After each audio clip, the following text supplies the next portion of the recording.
Okay, good evening, everybody. I'd like to call the meeting to order.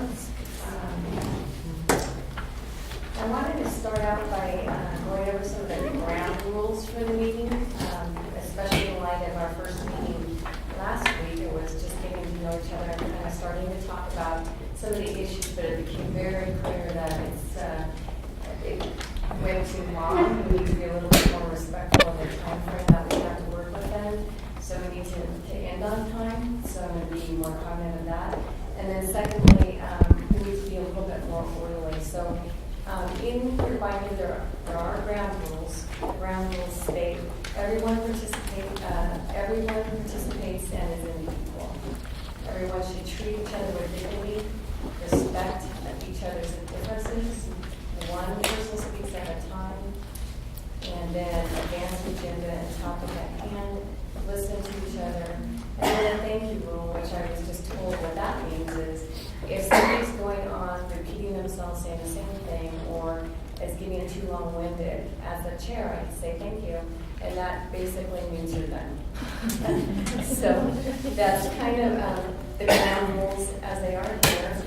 I also thought of a few more, and that is it's really helpful, and I know it's hard when people have opinions and emotions wrapped around some of this, but to be as concise, factual, and to the point as possible when you're making a suggestion or opinion. I would also like to call on individuals based on hands risen as I see them, and hopefully that works out. If that doesn't work out, we'll try something different. And then if the remarks go too long, I'm going to ask the person to make their summation and get to the point being in about 1 to 2 minutes, just to give them kind of a little bit of time to make their point, and then I'm going to thank them. And then just want everyone to be respectful toward everybody and keep an open mind and listen to the facts and data and what we're here to try and solve and do. So that was that. Next agenda item then is the committee voting procedures. We had a couple questions left open from the last meeting, and there were two really that I remembered. First was we talked briefly about whether it was the will of the committee and the chair to, when the question was called on a given issue, whether we were going to have a majority of the whole body, which is 17 people that would be 9, or a majority of those present at a given meeting. In other words, a majority of the quorum. And so that's one issue that needs to be resolved. The other question is whether we were going to allow proxies at the meeting. There was one particular representative that covered for representative from the CRC, CAC, excuse me, I was reading your name tag, that showed up in the place of appointed representative, and so that was an open question left from the last meeting. Okay, do we have any discussion around those items? Let's start with the voting procedure and decision making. As was stated, we can either have a majority of the entire group number, or we can have it based on the members that are here on the evening that a decision needs to be made. Any discussion? Does anybody have an opinion? I'd like to make a motion that we take the majority of those in attendance of the meeting, assuming it meets a quorum. Everybody's busy here. Not everybody's going to make every meeting. But if we establish that it was going to be the majority of this whole group, it could be a while before we make a decision. So I'd like to make the motion that we have the majority of the group in attendance at the meeting, assuming there are a quorum. I'll second. I have a question. What is your quorum? Sorry, can you turn on your mic? Sorry, what's your quorum? 15. Would be 9. 15. That's, 15, so Quorum. 13, 9. Yeah, 13 will we be need to 17. have it. 13 at least. Question.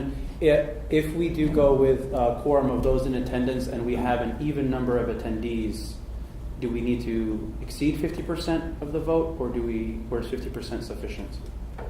Percent plus 1 usually. So it's 50% plus 1. Question on that. Do we have Robert's rules on that, or because my experience with Robert's rules, chair gets a different vote? I'm not familiar with that rule, but I think if you proceed with just a majority of the quorum rule, then it would just be nothing more than a 50+1 based on those present, assuming a quorum is present. So 17 members, a quorum would be 9.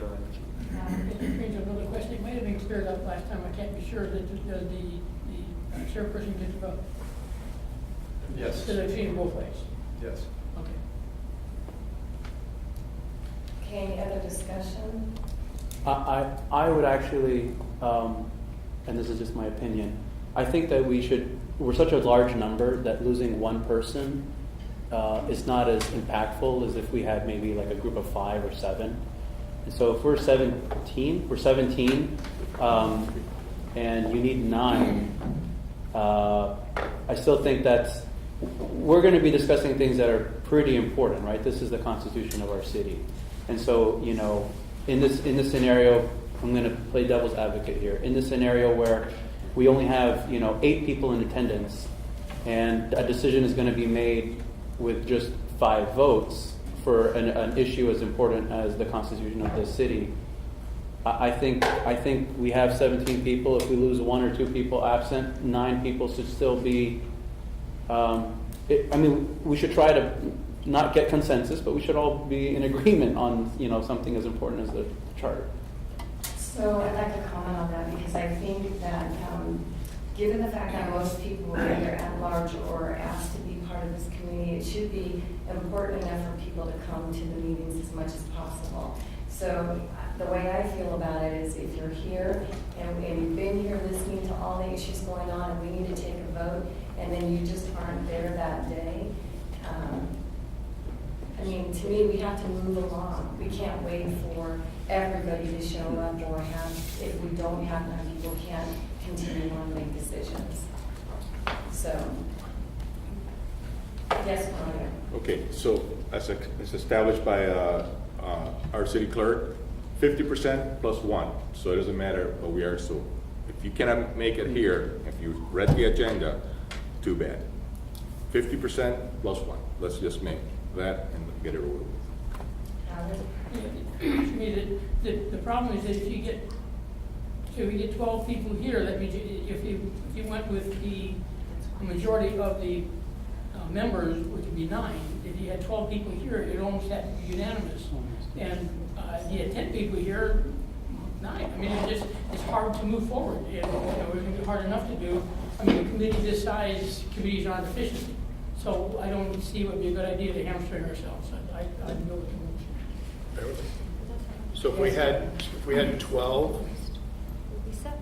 be 50% would be 6 plus 1 is 7. Yes. Right. Not 9. Not 9. 9's a quorum. 9's the quorum, if all the members. Yeah. Right. But if we only have 12, Mario. 6 plus 1. With the motion, right. But if we didn't go with the motion and went with the majority of the members, then it would always be 9 no matter how many you had. So that's what some of us are saying. It's not a good idea.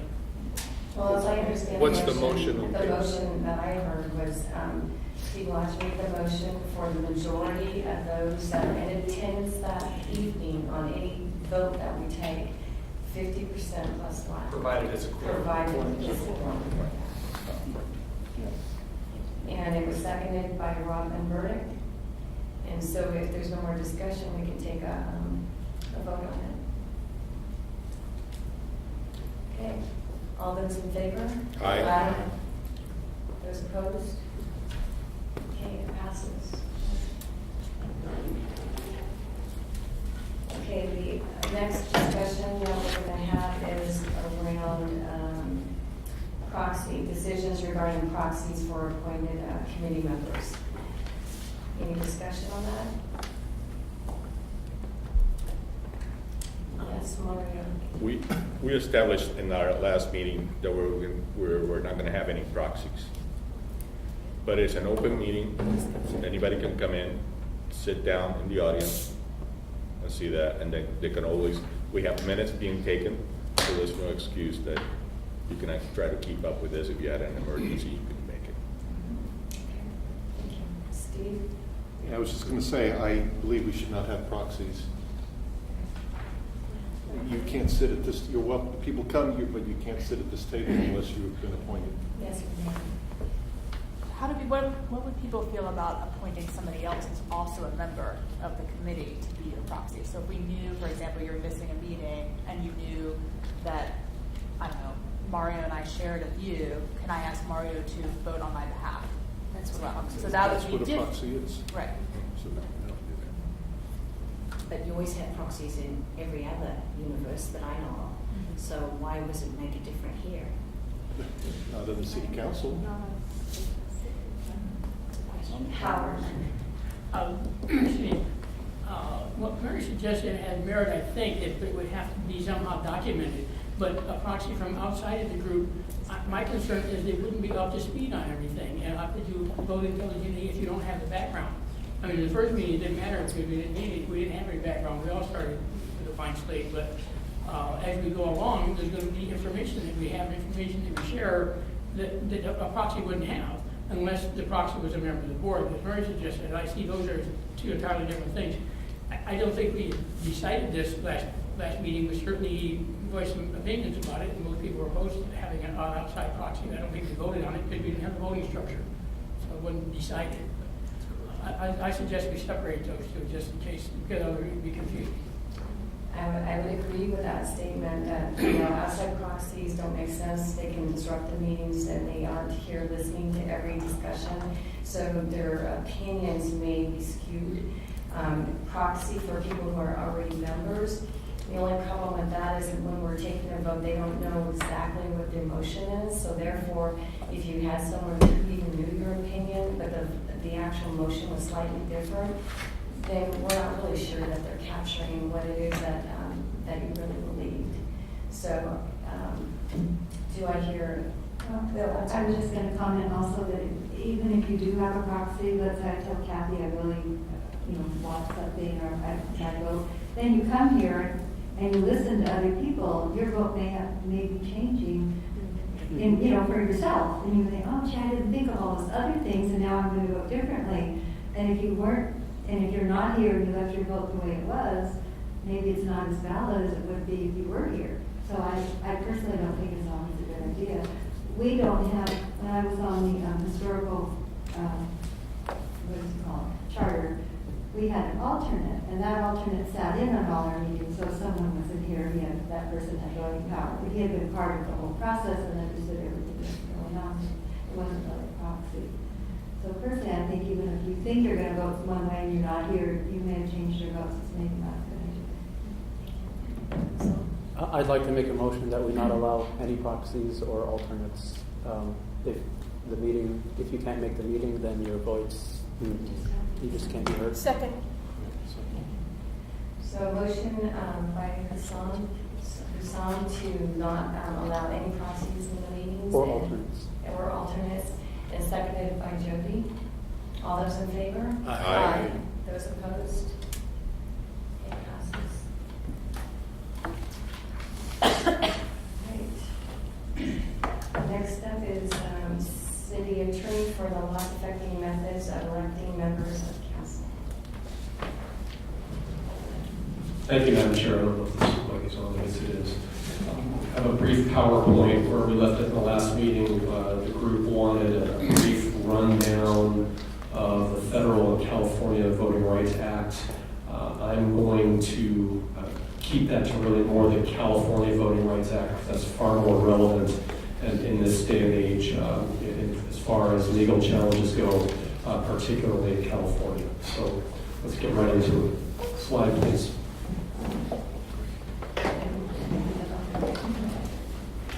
The California Voting Rights Act are generally found in the Elections Code, and the sections noted on your slide. I believe that was provided to all of you several weeks, or at least a couple of weeks ago.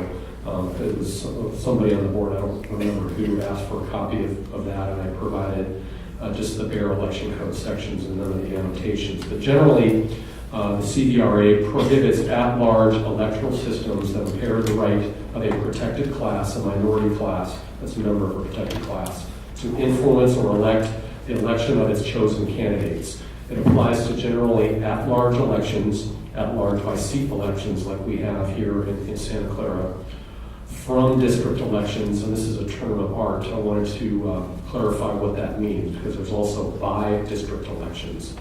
From district elections require that candidate live in a particular district, but voters from throughout the jurisdiction, they're still voted upon at large. The requirement is that, the only requirement there is that they're from a particular district, but they're elected at large. The CVRA applies to that system. A by-district election means that a candidate has to not only live in the district, it is elected by electors from that district as well. So that would be a safe harbor of the California Voting Rights Act. It's the only true safe harbor under the California Voting Rights Act. There's some question as to whether alternative systems actually exempt a jurisdiction from a CVRA issue. And by an alternative system, I'm talking about other voting systems like ranked choice or cumulative voting, such as that. There is some question under the law whether those kinds of voting systems can cure a California Voting Rights Act violation. Slide, please. Getting into some of the technical stuff here, generally the CVRA is based on Section 2 of the Federal Voting Rights Act. And under Section 2, this is the Federal Act, to establish a federal violation under the Act, you have to establish 3 preconditions. And this emanates out of a Supreme Court case from a long time ago called the Gingles case.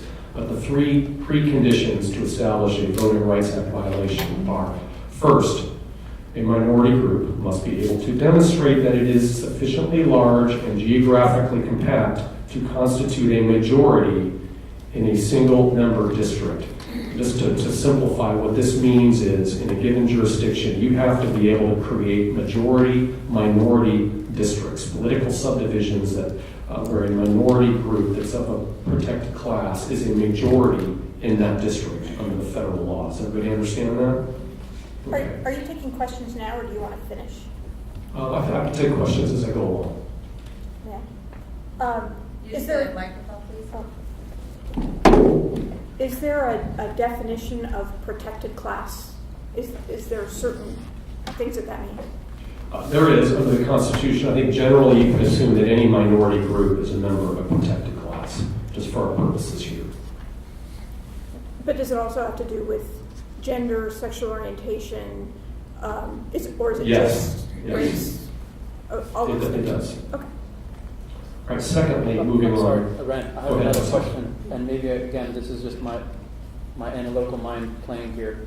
Does it matter how big this single member district is? In other words, if I could prove that just the houses on my block would constitute a majority protected class, can I make an assumption that if I divided Santa Clara into 100 districts, that one of those districts could be a majority protected class district? Sorry if it's too... No, I get it. The political subdivisions generally have to correspond to the amount of people on your governing body. And so when you're splitting up a jurisdiction, they have to be roughly equal. That they can't be one disproportionately large and another small. They don't have to be exactly equal, but you're literally splitting up pieces of a pie. You're trying to keep communities of interest together, but they all have to be kind of close in size, if that makes any sense. This is under the federal law. The federal law is far more regimented than the California law, which we'll get to in a second. Can I follow up with another Please. question? So in our scenario, that would be either 6 or 7, depending on whether the mayor was elected separate from the council. Is that Most correct? likely, yes. I mean, there have been suggestions that if we decide to go to districts, that we could somehow divide up the city into both some at-large representatives and those represented by districts. So I don't want to say in all cases you're right, but I think generally you're correct. Okay, and then my last follow-up question is this. So, because we're just looking at the preconditions, right? So, no court would assume, for example, that, hey, maybe Santa Clara at some point wants 100 council members. Again, crazy idea, but maybe Santa Clara wants 100 council members, and therefore you could justify 100 districts. So the court would not consider that kind of a scenario. They would look at strictly what the current number of potential districts would be in the city at the time of the I think generally that's true. I mean, some city councils have 13 members, Right. others have 11, some have as few as 5. And so I think the answer is yes. A governing body with 100 people on it would be Well, I mean, I'm just really using that as a difficult. hypothetical. Not hard number. enough times 17, 100 would be even harder. But I mean, like, for example, if they said, well, maybe Santa Clara could be 13 districts if they change the number of council members to 13. That's correct. So that would be a possibility. That's correct. Okay. Okay, moving on, and I don't want to get bogged down on the federal law because it really is kind of, you don't see it in California very often, but it just provides a foundation. The second step under the federal law is a minority group must be able to show that it is politically cohesive. In other words, do they vote the same? Do they vote cohesively? Do they vote for the same candidate? Do they typically vote the same on a given issue? And then finally, the minority must be able to demonstrate that the white majority votes sufficiently as a block vote to enable it to defeat the minority's preferred candidate. Slide, please. Can I ask one question on the Please. third one? So in the third one, it specifically mentions white. So what about in the scenario where a protected class becomes the majority overall in the city? I don't think that would apply in the federal law. Okay. I have a question. Just one second. The Federal Voting Rights Act emanated out of the Deep South when African Americans were being diluted at the ballot box. And that's really the notion that majority-minority districts could be created, emanated out of communities where, in the 60s, where communities were wildly predominantly African American, but yet could not elect any representatives on the relevant governing bodies. That was kind of my question. Okay. What year was this? The Federal Voting Rights Act was developed under the Johnson administration. I don't know exactly what year. 1965. Sorry? 1965. This is the voting rights act. All right, moving on. As I briefly alluded to, over time, it became evident that many cases under the federal act could not be brought forward, especially in California, because plaintiffs could not establish the first precondition of the federal law. In other words, they could not establish majority-minority districts. California was a prime example of this because it is so diverse. There's so many different ethnic groups in California: Asians, Latinos, Hispanics, whites. I mean, you name it. Pacific Islanders spread throughout jurisdictions. Santa Clara is a good example of that. You could not put together a subdivision with a majority of any one group. So the Federal Voting Rights Act really has become irrelevant in that regard because that standard is a very high threshold. No one could enact it, and that resulted in 2002 in the California Voting Rights Act being enacted under Senate Bill 976. It was effective in 2003. It's codified in the Elections Code. There was some question until very recently as to whether it applied to charter cities.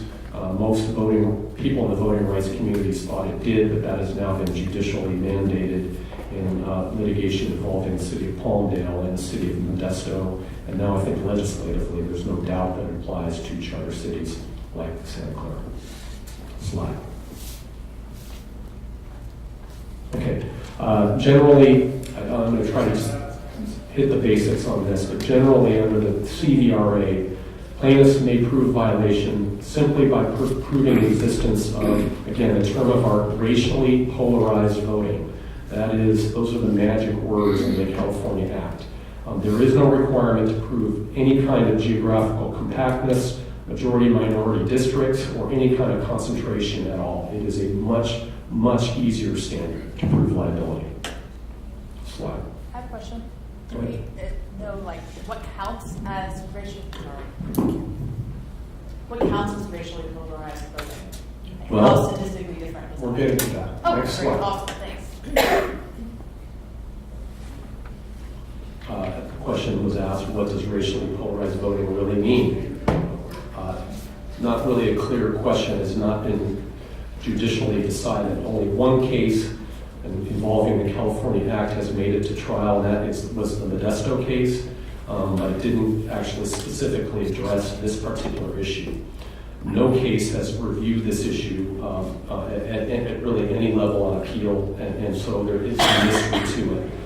One court, and that is the Palmdale decision, which was in 2014, one court found to establish racially polarized voting, a plaintiff only needs to show two things.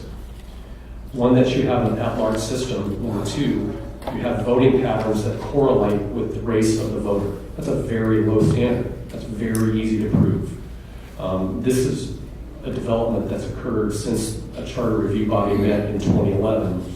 The Palmdale case set this very, very low bar for establishing racially polarized voting, and this is what kind of set the voting rights community into a frenzy. It's a very low standard for voting rights violations. You really only need to establish that people tend to vote in correlation with their race. That's a very low standard. The problem is the Palmdale case was settled before this was judicially reviewed on appeal. Slide. Other cases have noted you need to go a little bit farther. Under the California Act, you need to show some kind of impairment of the ability of voters in a protected class to elect their candidate of their choice. In other words, certain minority candidates have run in jurisdictions, but they have not been able to achieve election. Slide. So really, what courts do when they're analyzing whether racially polarized voting exists, they look at election results. Two examples. They usually look to examine results of elections in where at least one candidate is a member of a protected class. And the next step is they look as to whether that member of a protected class is won or lost. Does a jurisdiction typically have minority candidates that run and lose? It's that simple. That's what courts look to primarily. Right. And then all you need at that point is to prove that, yes, one candidate who was of a protected class ran and lost, and that is all the proof you need. Some courts would hold that is true. It can be a very low standard. But again, that has not been judicially mandated by an appellate court case. So I certainly don't want to give anybody the idea that such a low standard would apply in Santa Clara. That's not necessarily the case. It did apply in the Palmdale case, which was an extremely protracted example. Palmdale went to court, I think, 3 times trying to fight a Voting Rights Act case. They got creamed and paid multiple millions of dollars in attorney fees, and had council members displaced, and it tore that community apart. So, all right, if you determine that racially polarized voting does in fact exist, the prescribed remedy in the elections code is to switch to district-based voting. Now, there's some question as to whether an alternate system can remedy a Voting Rights Act violation. No court has said that. The only remedy that's listed in the elections code is district-based voting. Other judicial remedies are very broad. As we saw in Palmdale and we saw in Modesto and other jurisdictions, a judge can do pretty much whatever he or she wants to do to remedy a violation. They can stop an election. They can change election dates. In Palmdale, they removed sitting council members from office. Very extreme. Like I said a minute ago, there are no court-approved alternate systems that have been used to remedy a Voting Rights Act violation. There was a settlement in the city of Santa Clarita, that involved, I believe, cumulative voting or ranked choice voting. I can't remember which. The city did make a settlement with the Voting Rights Act group that provided for an alternate system. However, that was rescinded, and the case was ultimately settled, and Santa Clarita ultimately went to districts. Slide. Slide, please. Okay, I was asked to provide a partial list of all the jurisdictions that have been involved in Voting Rights Act litigation since this charter review body convened in 2011. This is a partial list. but there's a lot of jurisdictions you can see. Many of them are cities, some of them are school districts. A high concentration of them are in Southern California, a few are in Northern California. Almost all of these jurisdictions have high concentrations, not necessarily majorities, but certainly plurality of Latino populations. That is not the case in Santa Clara. Santa Clara has a plurality population of Asians. We have approximately 40% Asians. And that's not from a demographer, that's from my memory of working with a demographer the last go around. At least the data that we looked at back then showed that we had a plurality of about 40% Asians. None of these jurisdictions have that same situation with the possible exception of Fullerton. But as you can see, slide please. There's a question, Steve.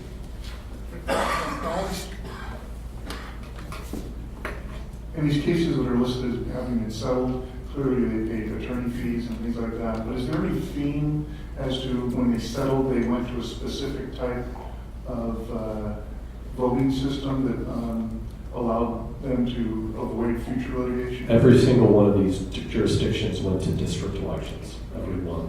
Slide, please. And so this is the balance of the list. They rank from large jurisdictions like Anaheim, which is a city that's almost 4 times the size of Santa Clara, to much smaller jurisdictions. I have a question. Slide, please, there's more. So if districting is one of the remedies, but it doesn't necessarily fix the problem per se, could they still have a violation even if they're in District elections is designated in the elections code as what they call a safe harbor. From district elections are safe harbor under the California Voting Rights Act. That is the only specified safe harbor in the elections code.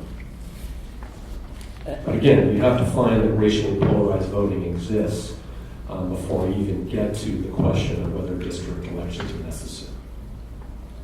So in the case of an alternative system, which, as you said, has not been gone to court to prove whether it remedies the problem or not, you would still need to meet the criteria of proving that racial polarized voting exists using that alternate system, correct?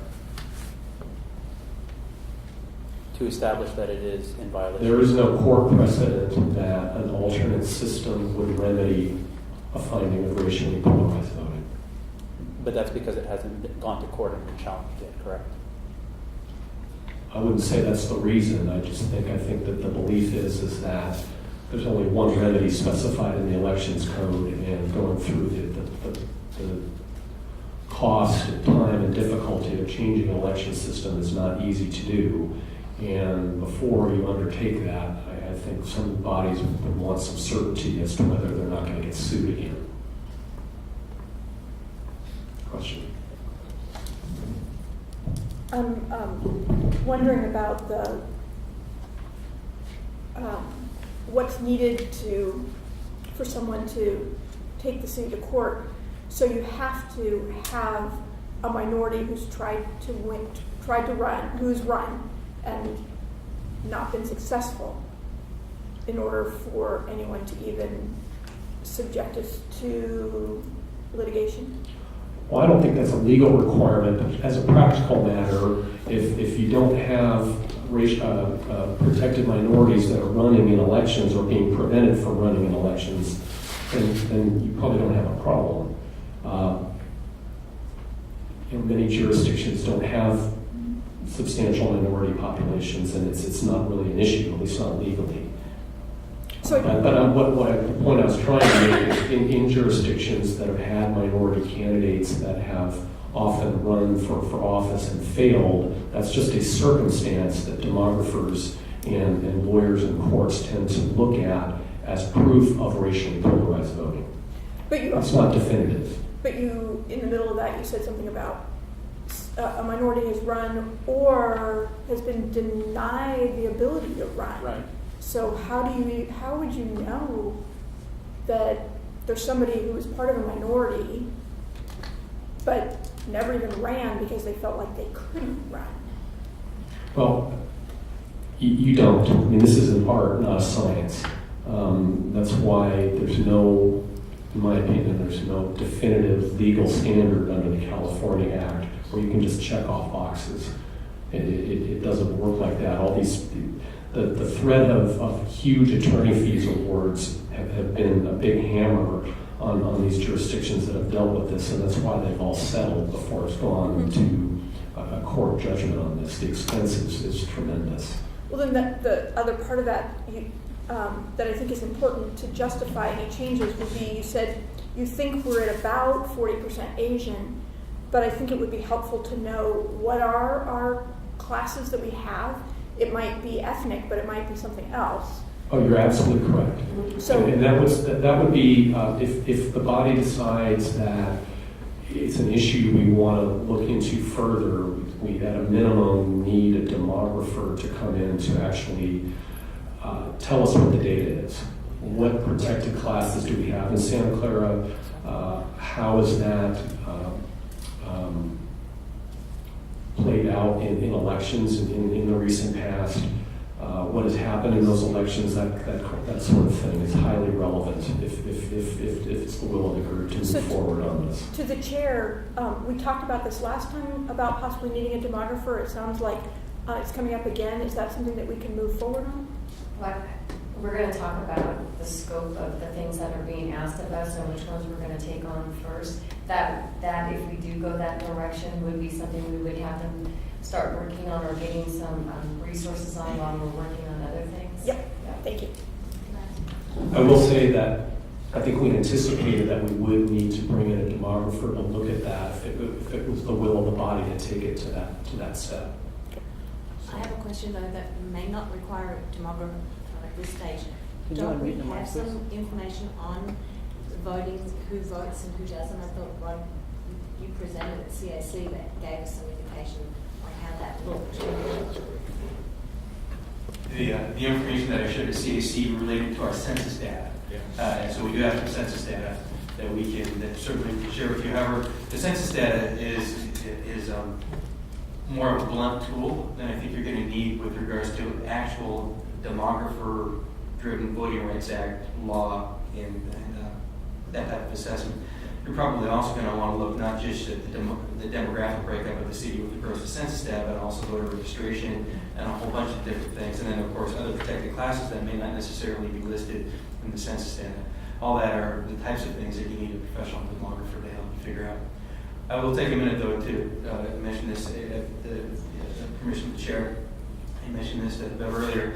There's a program that the city of Santa Clara is embarking on called the Democracy Santa Clara program. Many of you who are board of commissioners have already done a review of that with me. We use that as an opportunity to give your advice as our community's ambassadors, and we're getting ready to launch the program. I'd also like to invite anybody on this community to get together with me to hear what we're doing with regards to engaging the body politic in the city of Santa Clara to be more engaged. Those programs are not necessarily a substitute for your discussions here, but they certainly augment general broad community engagement. So I'll outreach to each of you in the next week or so to set up an appointment. If you're so inclined, if you don't have the time, I understand that as well, but I certainly appreciate the advice. And I did from the CDC.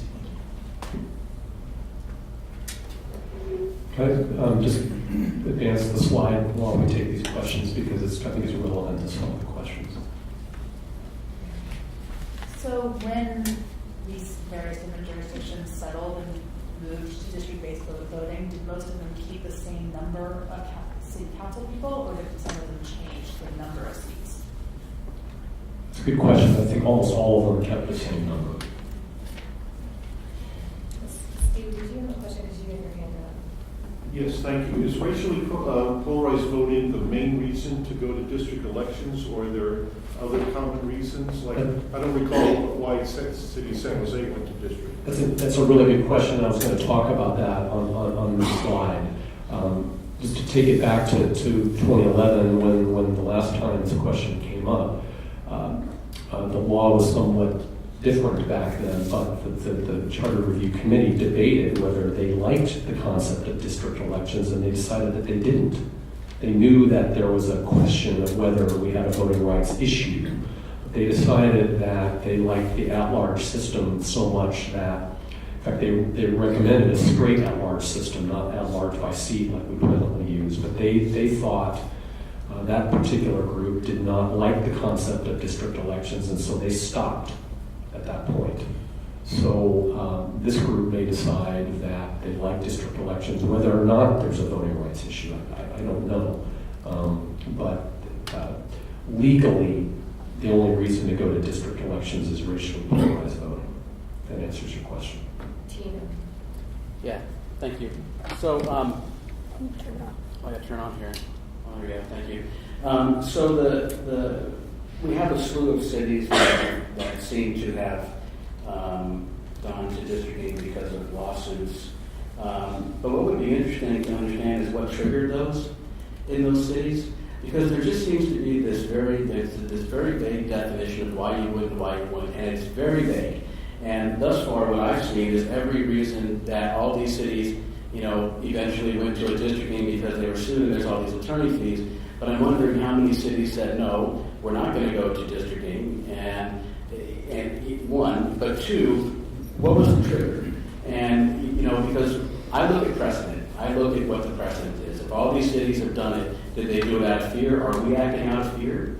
Or are we acting out of something that we look at the data and say, because of the data, it makes sense to do A or it makes sense to do B? So the first thing, my maybe for next meeting, is to understand what triggered these in these cities. I mean, for instance, Anaheim is 4 times bigger than Santa Clara, so I don't think that's an apples-to-apples comparison. So when you put these cities up there, it looks daunting.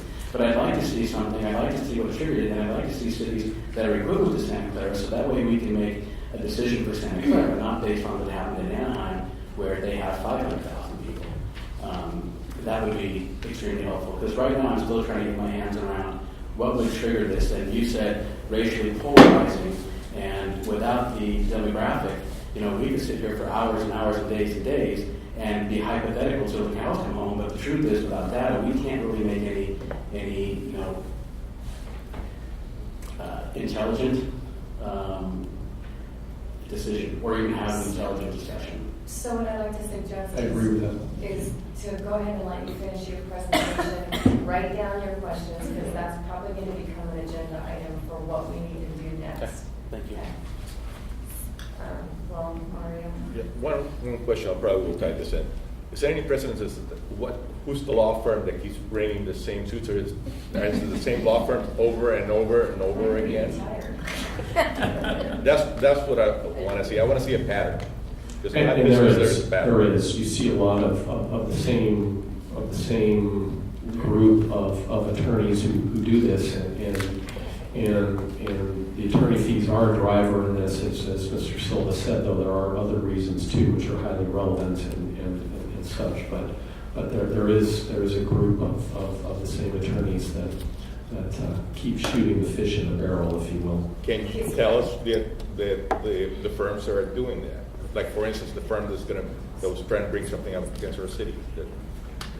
Certainly. Well, there's the father of voting rights law in California is Joaquin Avila, who recently retired. But many of the cities, going back to even before the California Voting Rights Act even existed, he probably sued 40 or 50 jurisdictions under the Voting Rights Act, including my first city attorney job in Salinas way back when. But now it's kind of a newer group, mostly from nonprofit groups actually, that are the drivers in this. So, I'm going to ask another hypothetical question. Sorry. If, in the case where a protected class constitutes a majority of the voters in the city, and a member of that protected class runs for council and is not elected, could it be perceived that one of the conditions is that they aren't able to elect somebody in? But in that case, if they had all voted for that person just according on race or according on their class, they would have been elected in council. Do you kind of see where I'm going with that? Yeah, that is a textbook circumstance of what a court would look at, but you don't need a majority necessarily. You don't need a majority. Not under the California Act. A protected class doesn't need to be a majority in a jurisdiction. No, what I'm saying is would that disqualify the second condition, which is saying that generally that protected class votes for their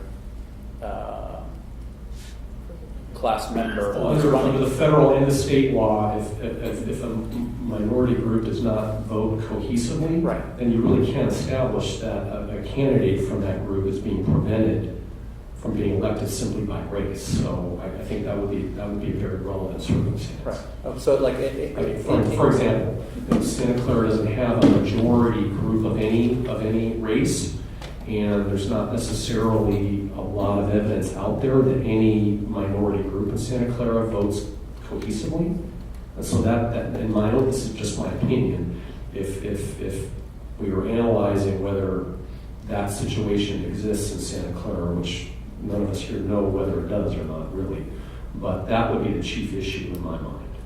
so let's take in the scenario, for example, if Santa Clara were to have, you said based on the census data alone that it was 40% Asian. If in 5 years from now it is a majority Asian city, and an Asian will run for city council and then doesn't win, then that would disqualify the circumstance which would state that generally people of that race will. It could, but not necessarily. Okay. I mean, like Mr. Silva said, you have to look at the data. The data is very, very probative of this. Without it, you really can't make an educated decision. Thank you. I have one question.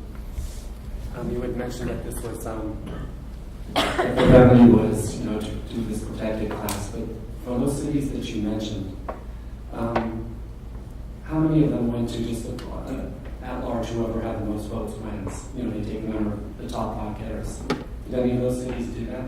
I think all of those cities had that kind of system before they got challenged. Those were all at-large jurisdictions. So the top 5 or 6, however many council members that were running, they were the ones who. That's a straight at-large system. It's not an at-large by seat like we have here. And so I'm not aware of any other jurisdiction besides Sunnyvale that has that kind of system. In California, I may be wrong on that. But all of those jurisdictions that I listed up there were just straight at-large systems when they got challenged. Excuse me. This is, it's all really interesting, but to me, it isn't. There's like 3 reasons to go to district elections, and this is the smallest of the 3, in my opinion. The first one is we have council members. Well, which one represents me? Oh, they all do, but it means none of them do, because I don't have a council person that represents me. If I had a district and this person came from my district, I could go to that person's house and say, hey, you have to listen to this. How would you represent it? And I'm right now not represented in my district isn't. The second reason, in my opinion, is the cost of running. The cost of running an at-large election. If you want to run for office, you're going to have a lot of money or use a lot of shoes to wear out going door to door because there's a lot of places to cover. If you're running for a district, it's more manageable. And you want minorities, well, somebody that, a minority person that doesn't have a lot of money like me, it would be, I'm not saying I want to run, but I'm just saying, is that somebody, an average person could run because you wouldn't have such a huge thing. So you'd get a lot of the money out of the politics because you don't need as much to run for council. So as far as I'm concerned, having someone to represent me and having a lower cost election, trumps these other 2. Fine, we don't really have a problem, we can solve it, but let's do what's important. Anyway, that's my opinion. Okay, I think that's great for discussion, and we want to keep the discussion separate, because at this point, we're going to run out of time. And I'm done. I'm done. Okay, Robin?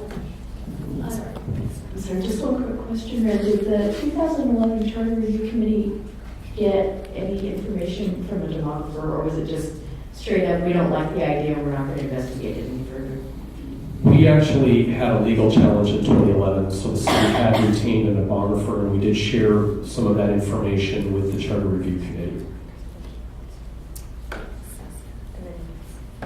So, Ren, can we have a list of what I consider protected? Sure. Because I Sure. like it.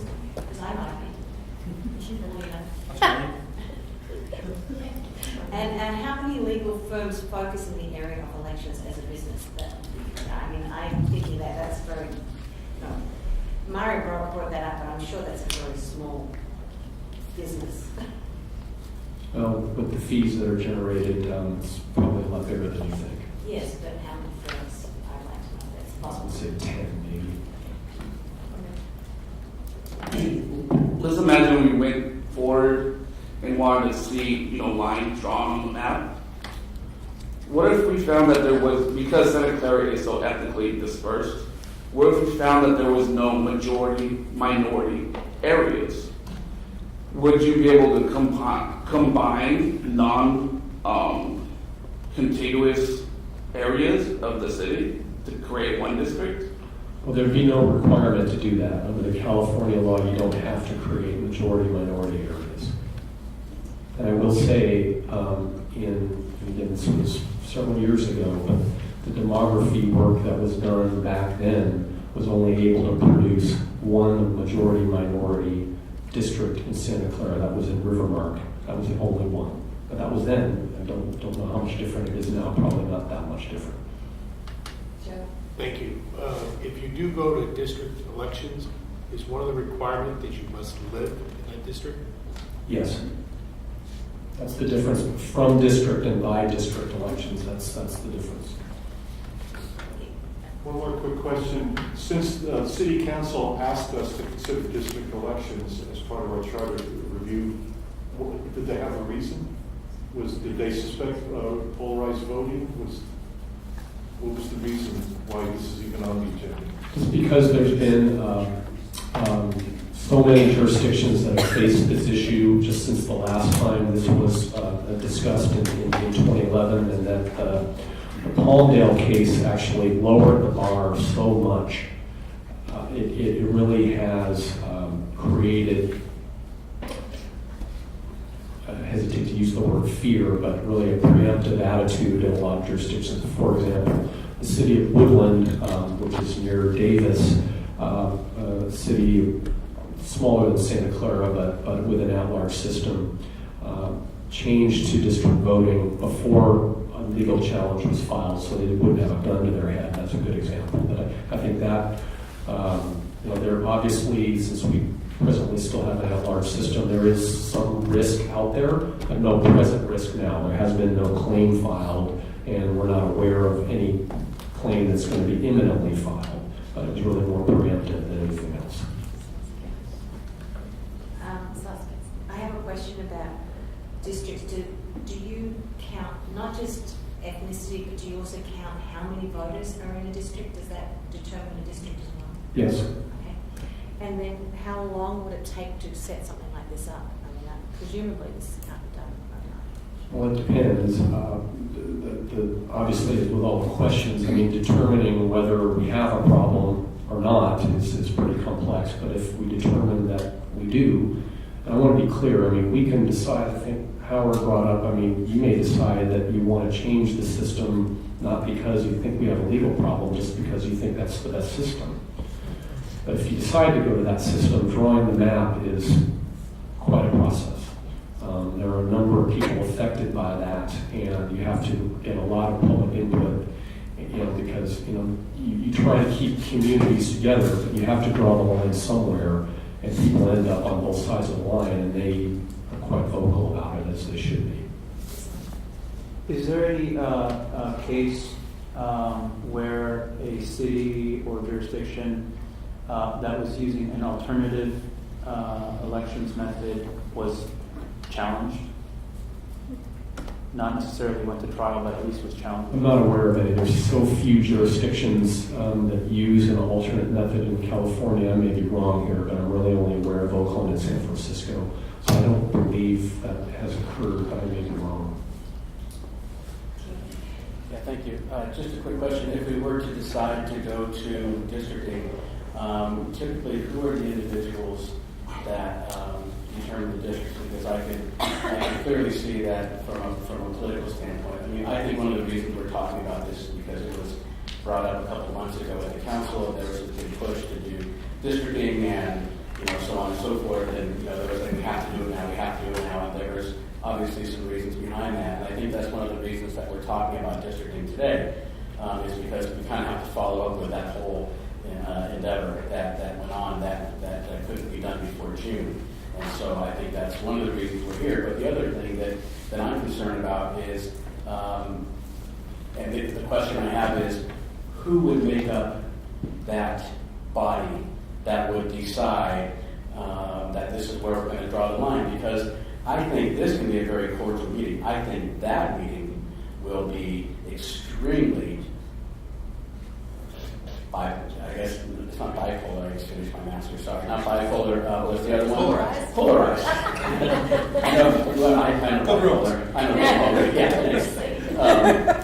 So that kind of question. Excellent point. Because that's what somewhat worries me, is that if we try, I mean, you have a great point, Howard, about representation, and I get that. But when we start to draw those lines, I think that's when we're really going to see that polarization come out, and it's going to be nasty.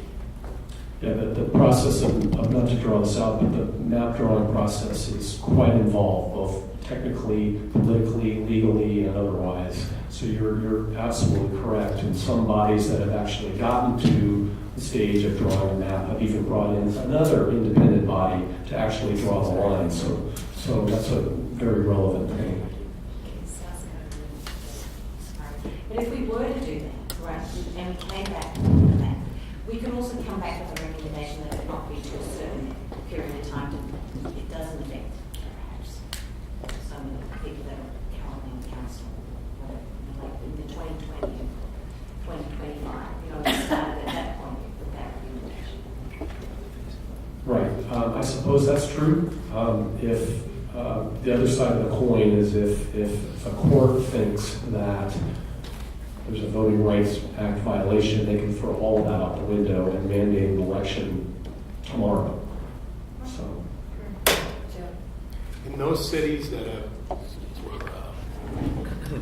forced or whatever to go into districting jurisdictions, the cities and jurisdictions, and they went there to that method, have they proven to be successful? Are they working for those cities? What's your definition of success? I don't know. There's more diversified Are they happy with what they ended up with? elected officials. I will say that's a hard question to answer because not everybody likes the concept of district elections at all. But it has been an ongoing issue. Anaheim, for example, has had all sorts of issues with their new system. I think they've even redrawn their maps after they had their first map approved. They've had quite a time with it. That's a very divided community in terms of geography and racial groups and all that. But it has had some difficulties in some places, sure. Disneyland's there, that's why. Yeah. Ben, if we did agree to go to district voting, would we use a process similar to like when you're dividing up like the Senate districts, the congressional districts, things like that? Would it be the same people involved or a similar process? I think that's tied to Tina's question. The California legislature brought in an independent redistricting commission. I don't remember the exact process of how they were appointed, but they were independent, and they had their own separate advisors, demographers, legal counsel, et cetera, and they drew the lines.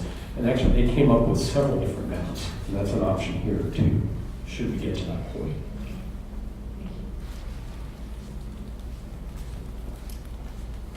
Okay, any other questions before we move on? Then we're going to talk about scoping all of this and ask any more questions and getting more information because clearly there's a lot of questions around this. Okay, so next we're going to talk about the introductory discussion around the compensation issues.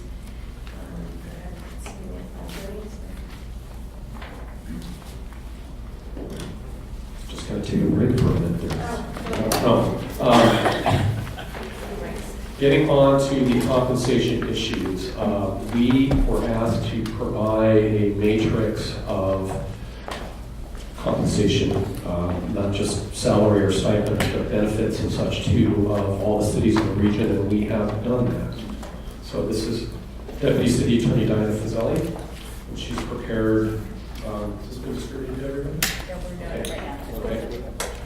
So I don't know that we need any specific discussion on this, but this is a comparison chart of all the cities in the region, the various council figures, kind of some of the logistics of whether they're charter or general law, the size of the council, whether they're part-time or full-time, and some information on how their compensation is set and their various benefits.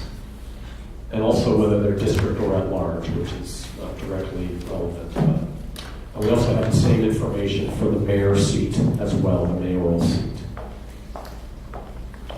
So moving forward, we thought this would be relevant, and that it is. Question. Where in the column where it says full-time or part-time, is that referring to both the council and the mayor, or one or the other? Because I was just looking at the numbers and I saw Oakland's mayor makes a lot of money, but the council members don't make as much, and it says full-time. Is that referencing everybody or just the mayor? There are very few jurisdictions that have a full-time mayor and part-time council members. Usually it's all or nothing. But I think I only know, I may be wrong, but I think Stockton is the only city in California that has a full-time mayor but part-time council members.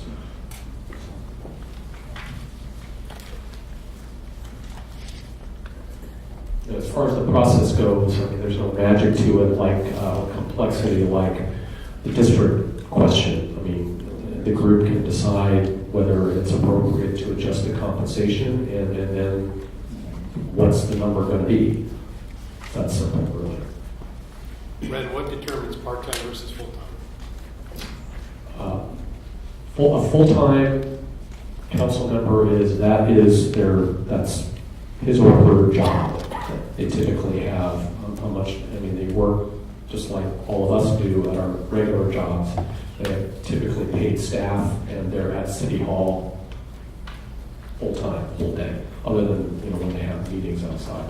A part-time council member is exactly what we have here in Santa Clara, someone who, and again, it's just a moniker. We know they don't, in terms of hours spent, they're full-time, but they're not really full-time employees. They're paid what amounts to a stipend, and then a per meeting charge, and then some other benefits typically. So Why I ask is because we've had one council member has said that this is a full-time job. That's why I'm wondering, how do you determine part-time versus full-time? well, that council member has a real full-time job, and then another full-time job here. So by full-time job, I mean that's their only job, and oftentimes their charters will require that be their only job. They can't have outside employment. Their employment has to be full-time, nothing else, as a council member or mayor of that jurisdiction. Of this data, are the cities all comparable in size?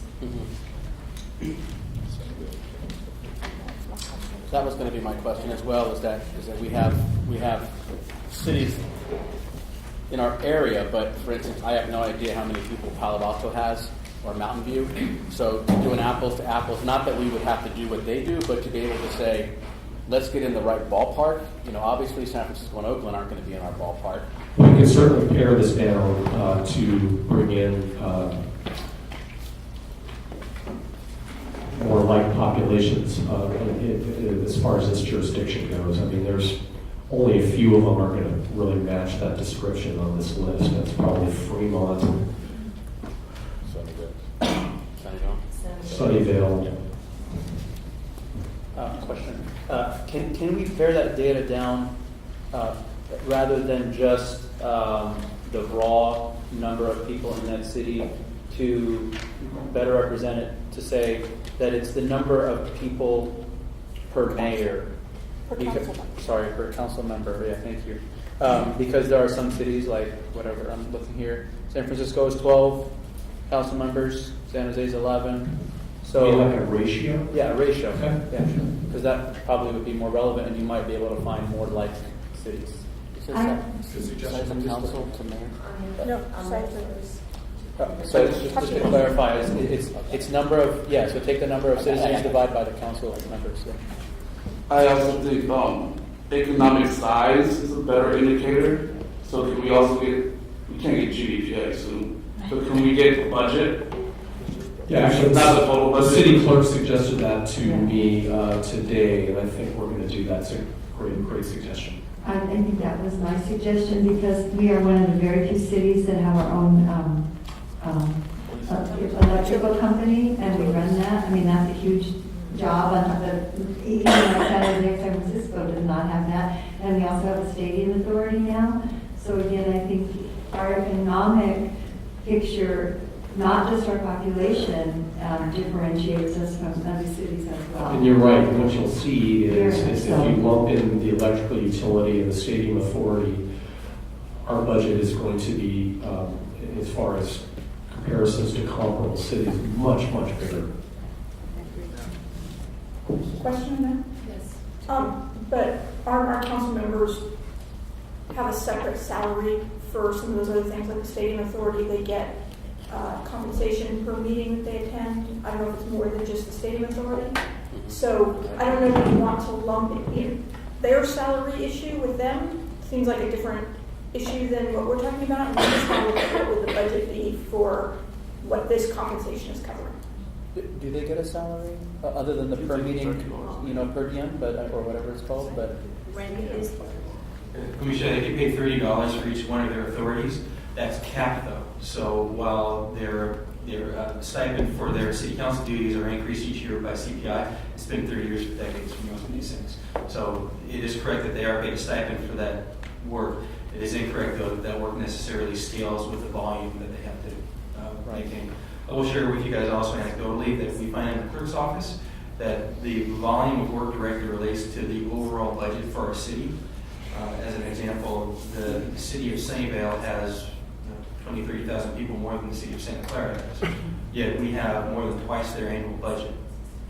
Every time you have a budget dollar that gets spent, it has to be tied to some type of staff report. That staff report has to be processed by a staff member, has to be vetted through the city clerk's office, put onto an agenda, and then the city council has to consider it. They have to read the report, consider whether or not it's a valid expenditure, have a city council meeting, have budget hearings and all the rest of it. So while it's not the only driver of the amount of work that a city council member does, it is one important element that's part of the kind of broad picture about what truly drives the workload for at least a conscientious city council member.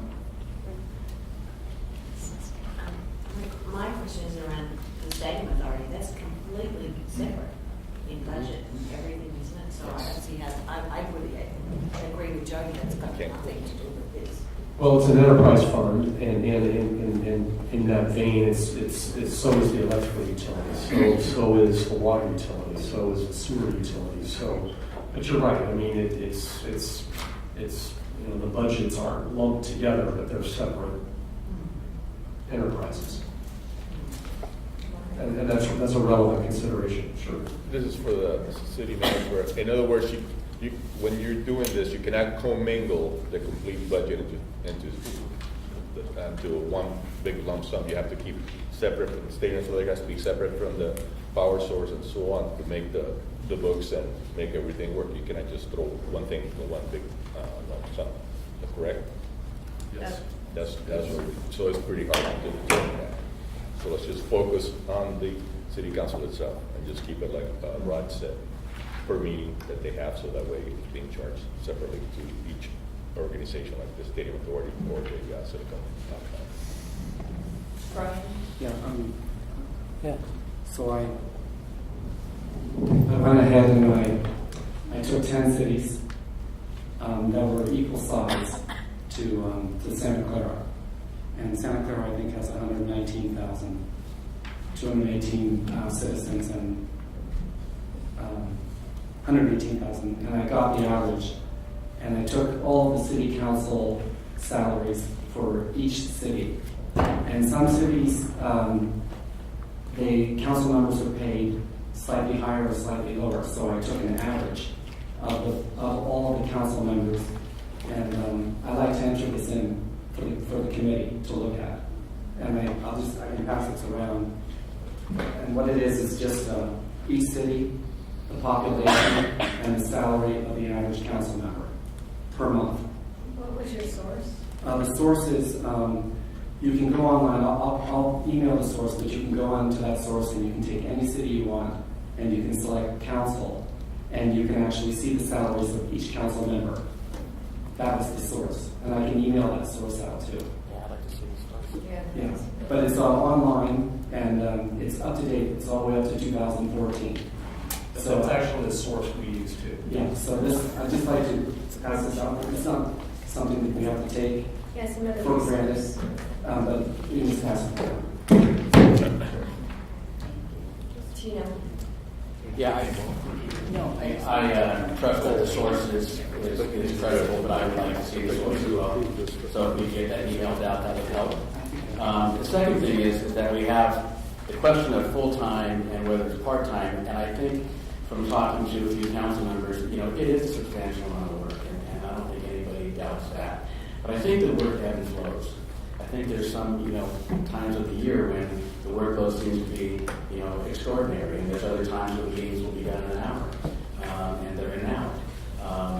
One of the topics of conversation at the last council meeting when they were talking about budget, and I think when Rob, you were there, is that they're asking for actual assistance so that they can potentially hire one or two assistants that will be dedicated to the council so they can vet a lot of the stuff that comes to them. And so that's something that I'd like this governing, or not governing body, but this group to understand, is that the council, that when I heard, there was one council member that said it was a full-time job, but last meeting it was very clear that what they were asking for was just more assistance in the number of assistants that could possibly be on and dedicated to the council. So just as kind of an FYI, that was asked of Julio to potentially put in the budget.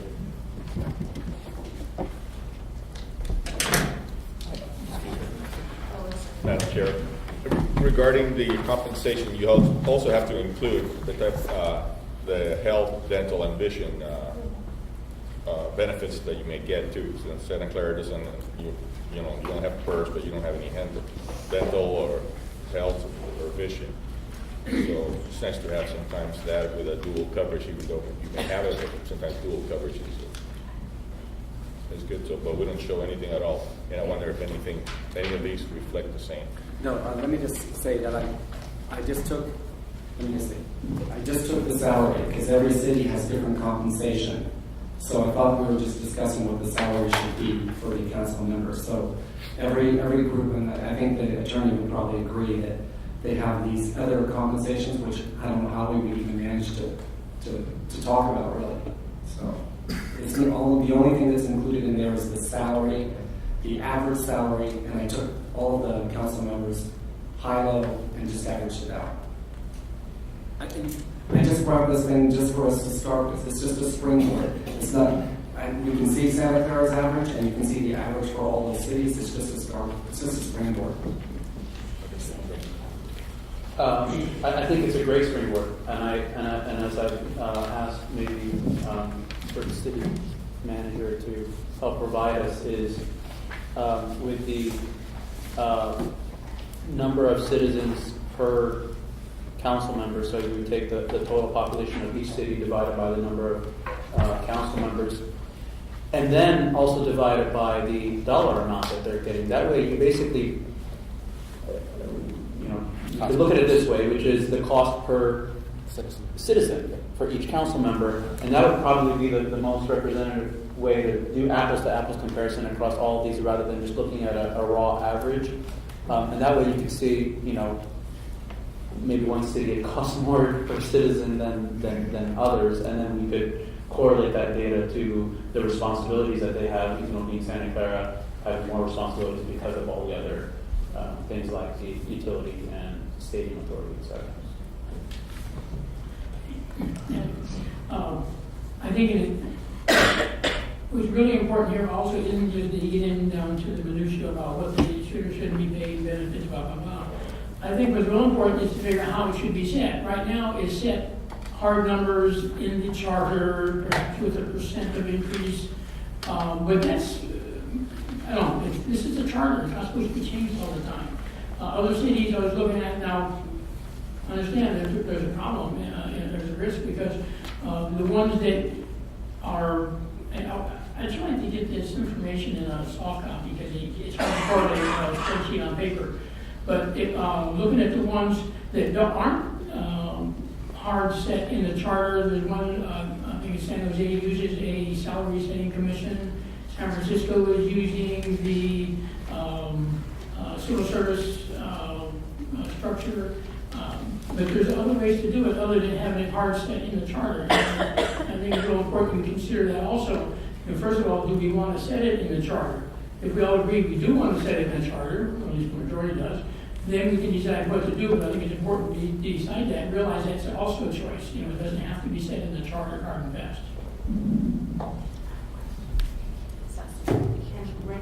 Actually, maybe Ron, can we get a list of Can you unmute? what? Can you? Sorry? There's a button on the front. I am. Okay. Can we get a list of other compensation they get?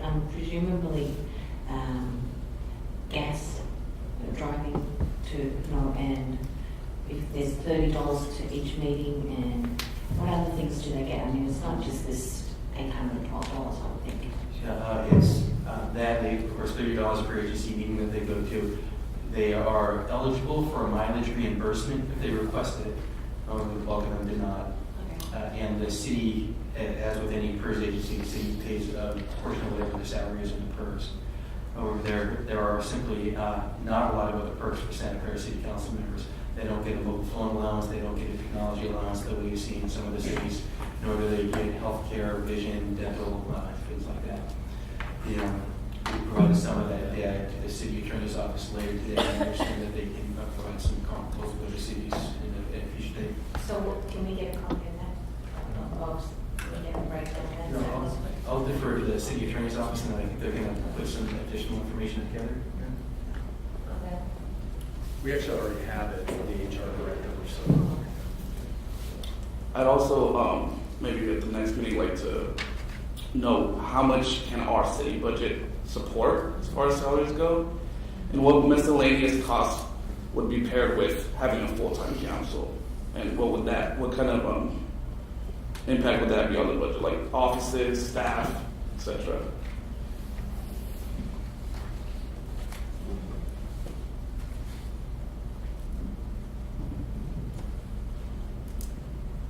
I have a question. Yes.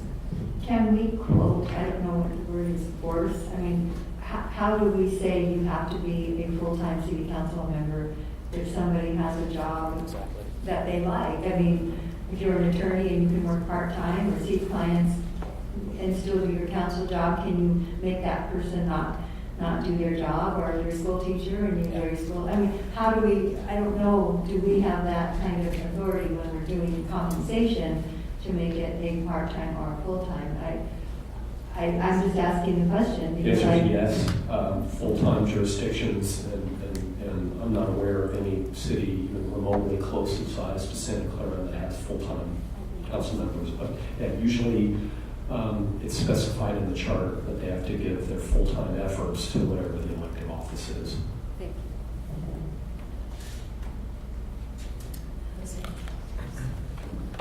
So on the article that was emailed out to all of us, which I guess the date on it was a little outdated, like 2011, if I'm not mistaken. There was a reference on there to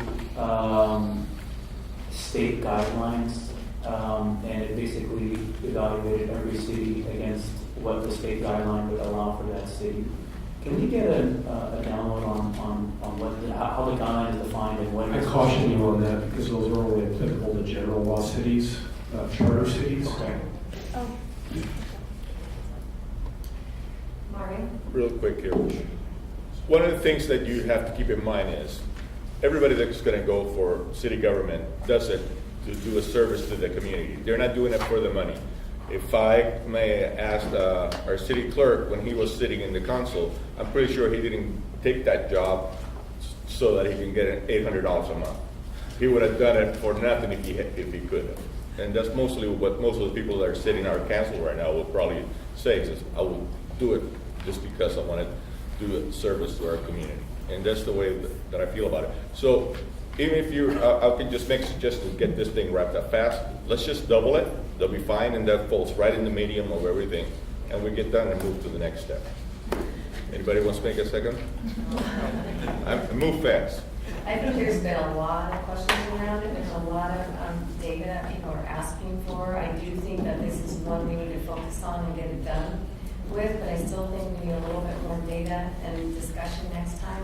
We do have to move along because it's almost 7. So I would say that that's the area I want to concentrate on next week is the compensation first. Because I think there's a lot of data, we can get a little bit more and then make a decision quicker than on this voting rights act. That's going to take a long time or a lot longer, I think. Can I just ask one quick thing? I asked this of the, I guess, the city. I don't mean to be repetitive, but I think it's really important that we see our city in terms of, as Rod said, other cities with the same kind of budget. Because when I'm looking at, I think that's really crucial because I think just because we have the same population as Visalia or Downey, I think our workload in our developing, burgeoning city that we have here is quite different than someone in Victorville. So I think our budget and the responsibilities of our council is really important that we take that we have that data as well. There's a lot more business interests. We have so much going on. That's not a problem. It's certainly data.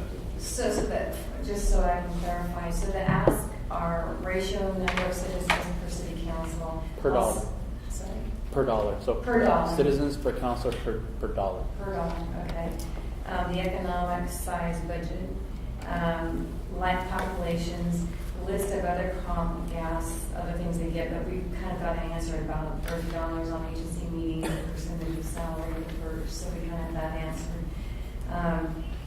In the charter or outside the charter would be a great discussion for the next time. I think that's something we should talk about. And then affordability to the city. I think is another question that came up that needs to be. Can I add to the list?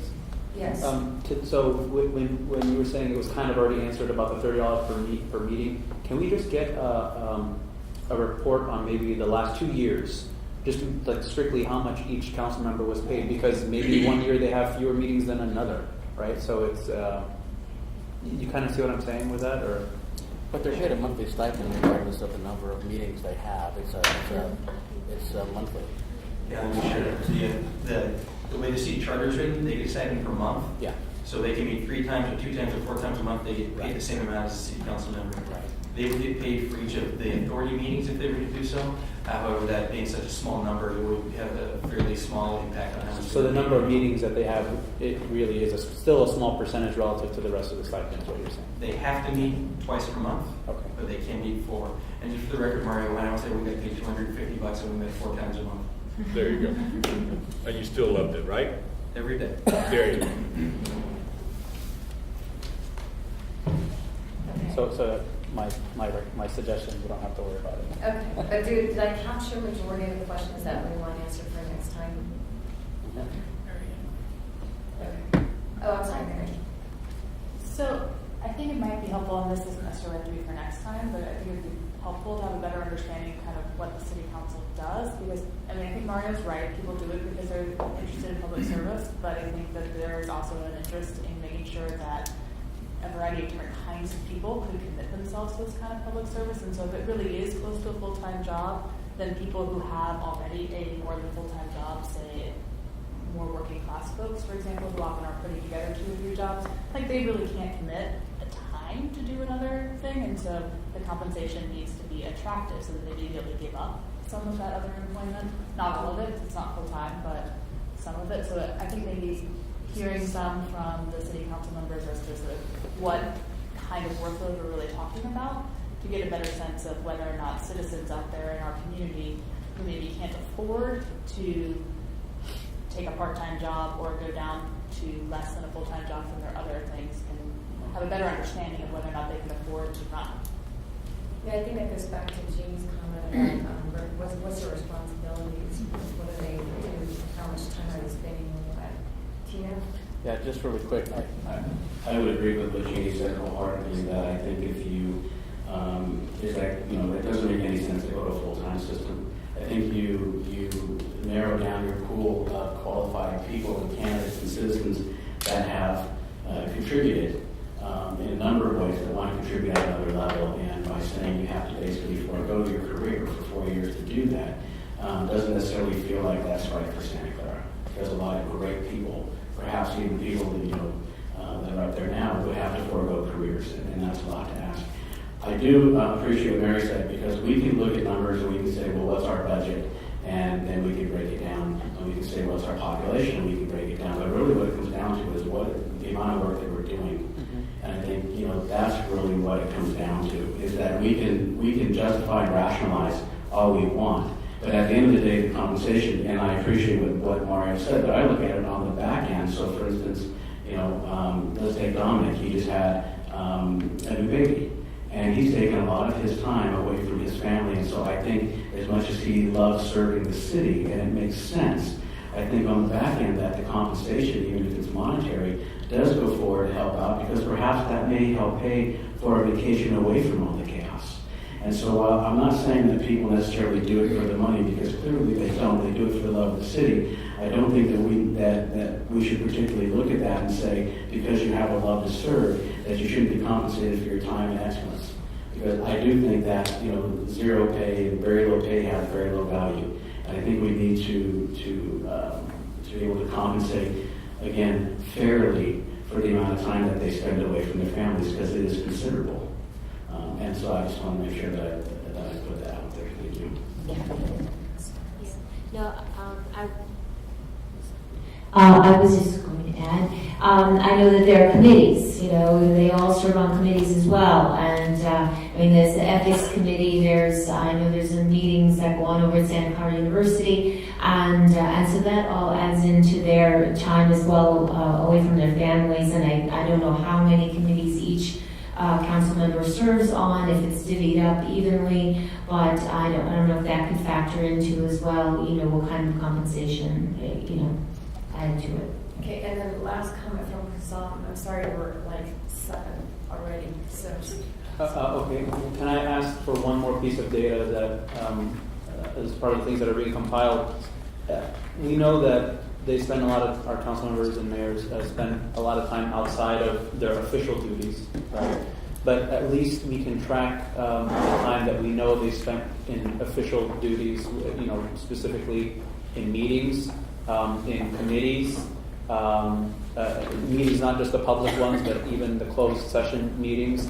Can we get an average hours spent per whatever you want to do it, week, year, for each council member, so that we can calculate an hourly rate, so to speak, and see really how much they're getting paid per hour spent, at least in the hours that we can quantify. We can't quantify the stuff in the service they do, meeting with citizens outside of these walls, but can we get the raw number of hours? And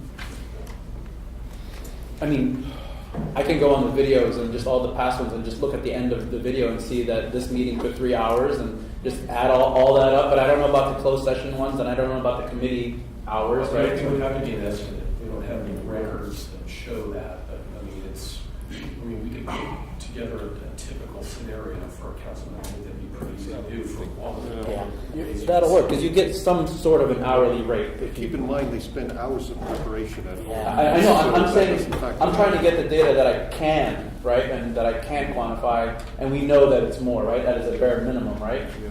Let's see it. Let me offer, a few years ago, I was asked to quantify how much time council members were spending. That was back in the Kevin Moore, Jimmy McLeod, Will Kennedy era. I can dust that off, and that will give us a basic starting point. But I'm also happy to, sorry? It's quite a bit more now, and then the stadium was up and running. It's just a lot more time. Let me also offer, though, I'm more than willing to do what Renee jokingly called a day in the life of a city council member, and explain to you what it was like even some time ago, and it's certainly quite a bit more busy. In the interim, I'll connect with some of our city council members and see what their additional duties have been. And that will give you a general idea about a baseline, which is a minimum baseline, and then just so you can put some emotional intelligence to what it feels like through the course of the day and the course of the week to serve as a council member. But that won't be in substitute of the analytical data, right? Well, the data is going to be hard to drive from this. Sorry? About the closest thing we can get to data is if I send an email out to our council members and say, hey, how many hours a week do you spend as a council member? They'll send me back to a number, we can get an average. But that's not necessarily what you call scientific. And even then, you have to factor in what kind of hourly rate you think that would be worth. So, Yeah. I mean, you still have to come back to some kind of data that you're going to use to start a calculation, right? So the only way, the thing that you really have right now is raw data. That's all we kind of currently have to work with. And I like what you do with, I mean, most corporations will do that. They'll go and gather from like companies. They'll do averages. They'll say, okay, are we going to be more competitive than the average? We'll pay 75% of the average depending on their affordability. So they go through those kinds of things, but they're not going to look at each person, how much they're working. Engineers will work way more than an admin type role, and they are going to separate it that way. They're going to pay for what that job is worth based on averages. So I think it's all good. We can analyze this thing to death, but we have to come up with some way to do it in a logical fashion with the kind of data we have without making it into a monstrous analysis. Equation, yeah. So I know what you're going to say, Mario. Thank you. We're after 7, so if anyone has to leave, you're excused because I am cognizant of people's times. But we do have a couple more things, so I don't know if you can stay. That's great. If you can't, you're adjourned. And just real quick, I actually appreciate what Hosam's doing because he's trying to figure out something that's fair and equitable. And I think Beverly and I have long HR backgrounds, and so we look at this a little bit differently, and I think Rod and Ren would say it is such a moving target every week that it's going to be really hard to give you something to really bite. An average will be fine. Yeah, but But it's it can't even be an average because you get city council members who go way above and beyond, and others who don't, and it should be the minimum. I mean, they're getting paid that they need to do a certain amount of work. But they're all in the same meetings together, spending the same hours in those meetings. I'm No. saying as a It doesn't work that way. It doesn't work that way. The prep time. Yeah, there's or the extra meetings that We're they go using the to. quorum. okay. I'm just saying that it would be very hard to give you something that would be relevant because of the moving target, is all I'm trying to say. Okay, so the next item was the committee discussion of city charter review.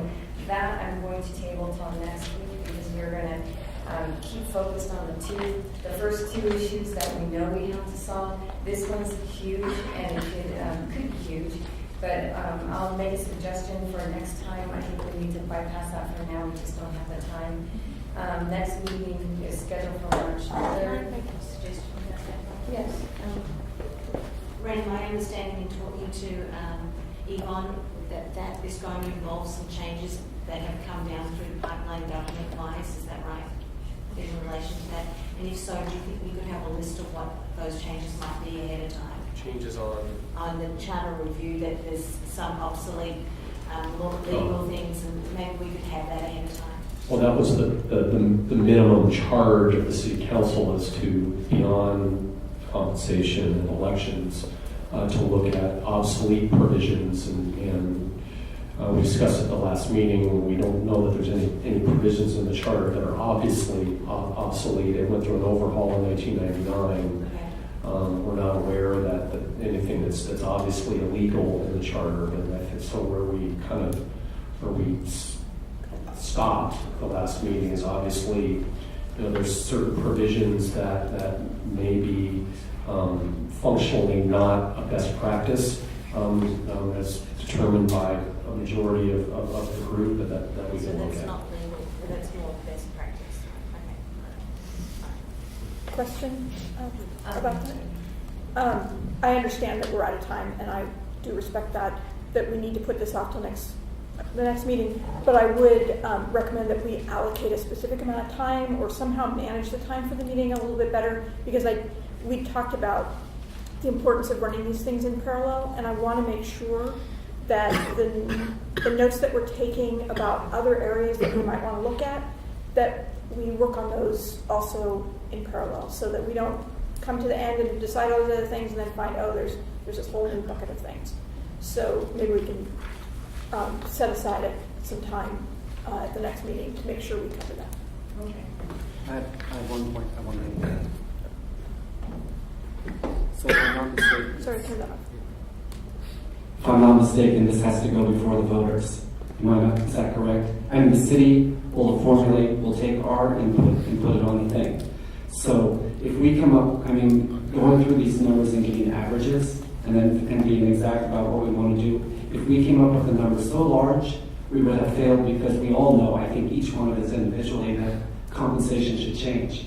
So I think we have to keep that in mind as well, because it has to pass if we come up with some increase. So if we say we want to give them 70% increase, I'm not saying we will, then it won't go. So then, we're back where we started from for another charge of the committee. But I'm just trying to say to this committee that all of the things that have been said here have been good, but we also have to be cognizant of what number we're going to give so that it can pass. That's my point. Is it possible when the council, takes action on our recommendation, whether they follow it or not, that when they put it up for voting on the ballot, that they separate the sections such that if a voter didn't like the increase in compensation but was fine with the other changes that we made, that they would be able to vote on the changes separately?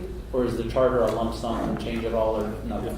That's tricky because there's a maximum election law called the single subject rule. So whenever you break up ballot questions, you've really got to be careful about doing that. Also, the continuity of whatever recommendations come out of this committee are significant because it affects the election calendar. Charter review recommendations from charter commissions is the term used in the elections code. Generally have to go before the voters at general elections, whereas other provisions that are brought on the city council's own motion can be heard in primary elections, i.e. June. So breaking up propositions could be really tricky. Even during the same election? Correct.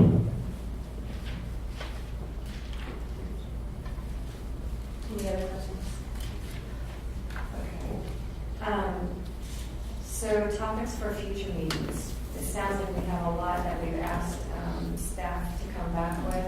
I think I heard that, we want to put timeframes next time around some of these topic areas so that we keep more in line with timing. I do think, we need to chunk these up a little bit more and take the compensation first and then look at this larger, bigger issue of the California Voting Rights Act. But in the meantime, finding out what it's going to take to find out if we're even, in violation or close to being in violation. So whatever that's going to take to do, maybe that's something that could be brought back to us in terms of next steps to get that done.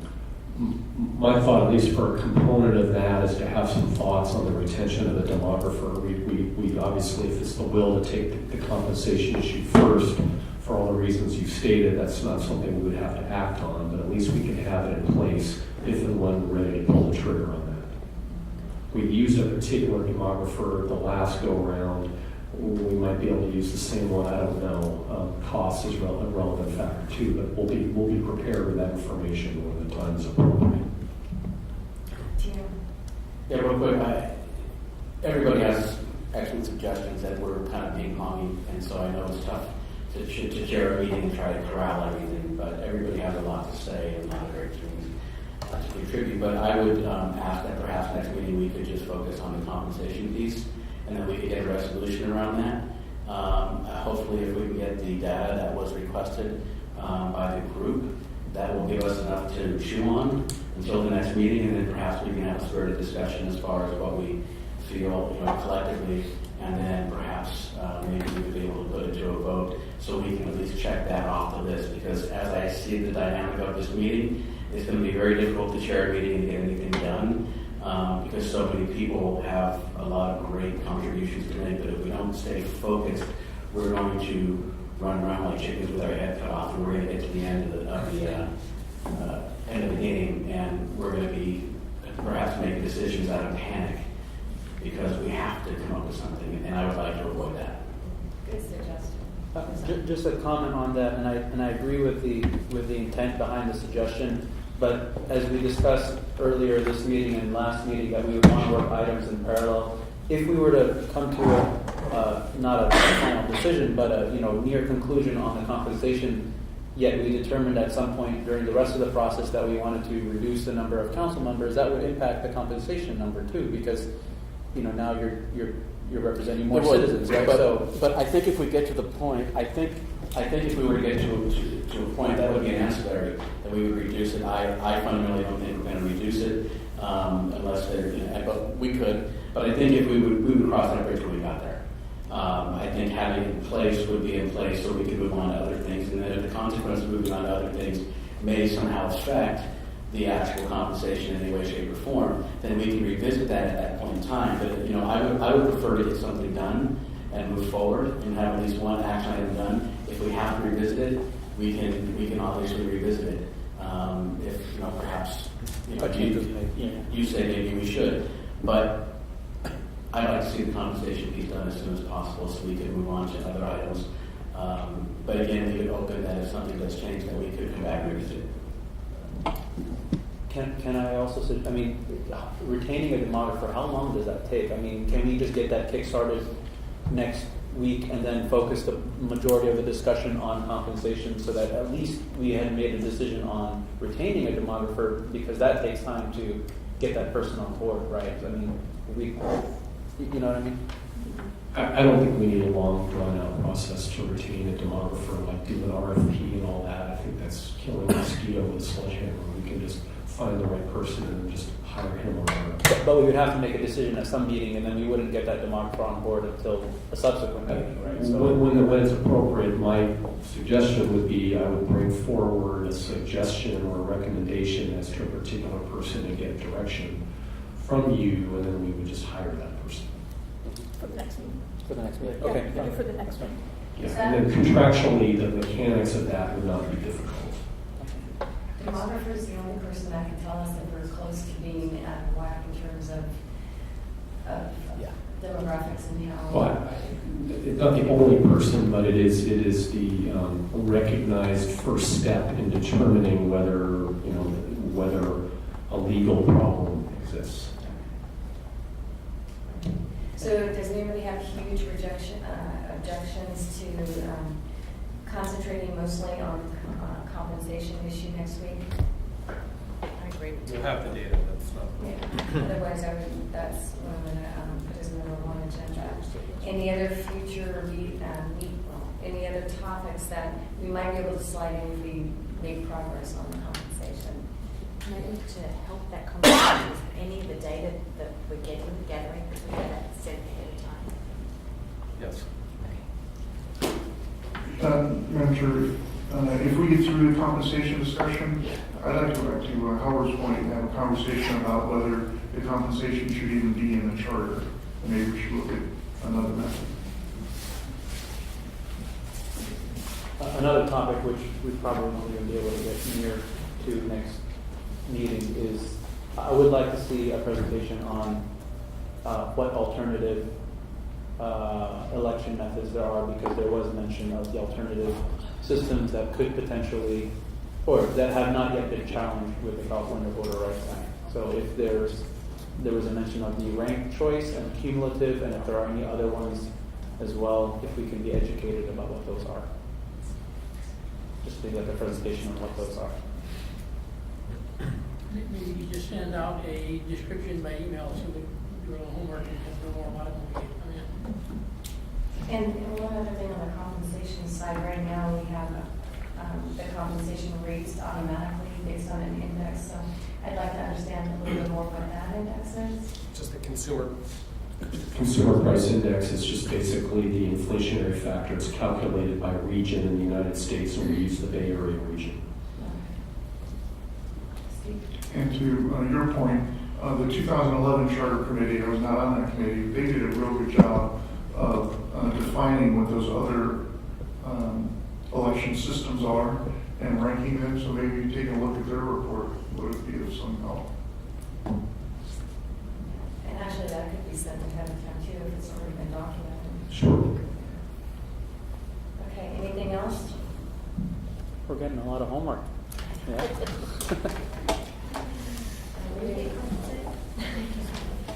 Okay, public presentations.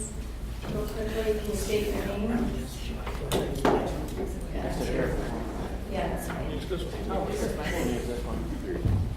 Check. I have 3 minutes. I would prefer 3. Okay. My name is Steve Chesson. I'm president of Californians for Electoral Reform. I'm a nationally recognized expert on electoral systems, including alternative ones. I was invited to educate the previous Charter Review Committee on those alternative systems, and I'd be happy to educate you as well. It can't be done in 3 minutes. As a matter of fact, I'm giving a talk this Saturday to the Sunnyvale Democratic Club on alternative systems. It would not be a violation of the Brown Act for you all to attend, as long as you don't discuss your business there, but you can come and listen.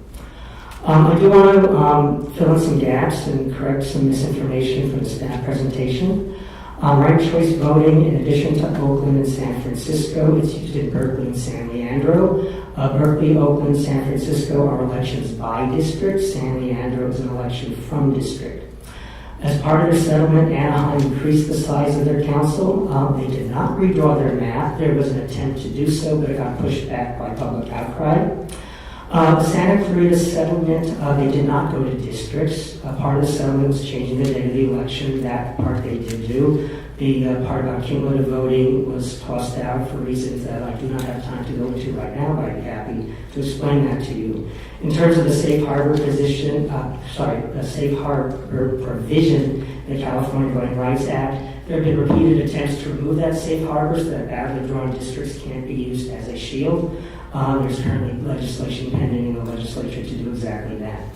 I wasn't at your last meeting, but I heard that staff may have told you that the Palmdale decision said that district elections are the only allowed remedy under the CDRA. That's not exactly what the Palmdale decision said. Instead, it actually indicated the exact opposite. Quoting from that decision, the legislature intended to expand protections against vote dilution of those provided by the Federal Voting Rights Act. It is in Congress to intend this expansion of vote dilution liability, but then constrict the available remedies in the electoral context to less than those in the Voting Rights Act. The legislature did not intend such an odd result. As a matter of fact, cumulative voting and other alternative systems have been used to resolve federal voting rights lawsuits, and therefore they can also be used to resolve California voting rights lawsuits. But they haven't been used in California yet. It's just a matter of the way things have happened. Cumulative voting is used in over 60 jurisdictions throughout the United States, again mainly to settle Federal Voting Rights Act lawsuits. The most famous one is the Amarillo, Texas Independent School District. It's also used in Peoria, Illinois, and in Rochester, New York. Those were the 2 communities most recently to adopt cumulative voting. Finally, it's very difficult to find your materials on the city's website. The only place I could find your agenda was in the calendar. And your binders, contents of your binders are apparently not posted on the website. It would be really nice if you could do that. Thank you very much, and I will give you back your 3 seconds.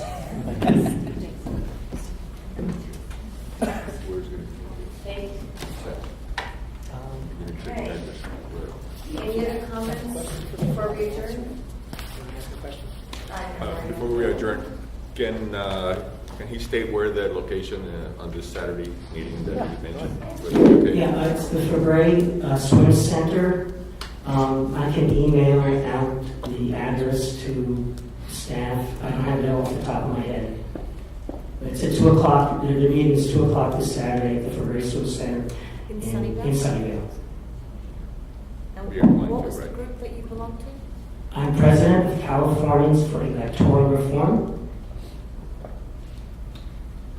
We're a statewide organization that works, we're the only statewide organization that works solely on the education of and advocacy for alternative electoral systems, such as cumulative voting, instant runoff voting, proportional representation.